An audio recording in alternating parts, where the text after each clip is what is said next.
আওয়ামী লীগের চরিত্রটাই হলো এরকম, এর যে একটু ভালোবাসে তারে সে হত্যা করে। শহীদ প্রেসিডেন্ট জিয়াউর রহমান শেখ হাসিনাকে দেশে আসার অনুমতি দিছিলেন, সুযোগ দিছিলেন এবং বলছে থাক সবাই রাজনীতি করুক। আসার 1 মাসের মধ্যে জিয়াউর রহমান শহীদ হয়ে গেছে, 13 দিনের মধ্যে। এবার দেখেন এই যে আমরা এখন যারা সবাই করতেছি, সুতরাং এটা একটা বিষ। এই বিষের সাথে আমরা কিভাবে লড়াই করব? জাতীয় ঐক্যমত্য তৈরি করতে হবে।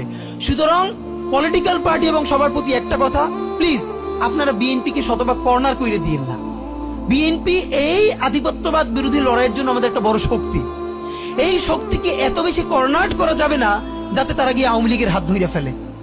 তারা যদি আওয়ামী লীগের হাত ধরে ফেলে তাহলে লড়াইটা তো আমাদের জন্য আরো কঠিন হয়ে যাবে। বরং বিএনপির প্রতি আমাদের চ্যালেঞ্জ হলো, যেই বিএনপি বাকশালী সংবিধানের প্রতি প্রেম দেখাবে তারে শহীদ জিয়ার ছবিটা সামনে এনে বলতে হবে যে এই বাকশালী সংবিধান তো জিয়াউর রহমানই ছুঁড়ে মারছিল। বেগম জিয়া বলেছেন এই সংবিধানকে ছুঁড়ে ফেলা হবে। ওমা এখন বেগম জিয়ার চেয়েও নতুন বিএনপি আসছে, বেশি প্রেমের বিএনপি।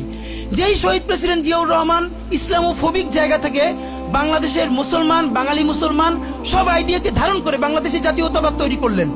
এখন একটা নতুন বিএনপি গজাচ্ছে, কেউ চেষ্টা করতেছে পুরো বিএনপিটাকে একটা ইসলামোফোবিক বিএনপি করা।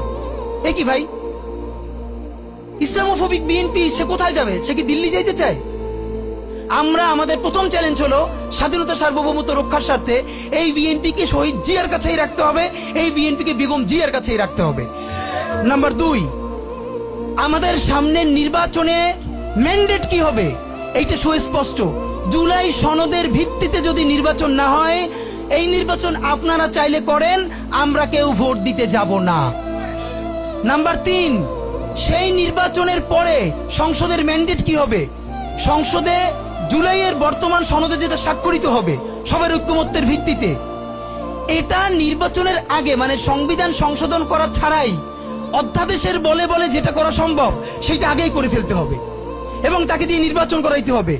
এবং আমাদের বিএনপির বন্ধুরা বলছেন 2 বছর সময় নিয়ে তারা সংসদে এইগুলো পাশ করাবেন। 2 বছর চলবে না, সর্বোচ্চ সময় 6 মাস। সংসদের প্রথম 6 মাসের মধ্যে জুলাই সনদের সমস্ত কথাগুলো সংবিধান ইনকর্পোরেট করতে হবে। যদি পারেন নতুন সংবিধান করতে হবে, নতুন সংবিধান করতে না পারলে এইটার মধ্যে ইনকর্পোরেট করতে হবে। রাজনৈতিক বিভাজনের ফাঁকে একমাত্র সমস্ত সুবিধা নেবে ফ্যাসিবাদ, ফ্যাসিবাদের শক্তি এবং আওয়ামী লীগ।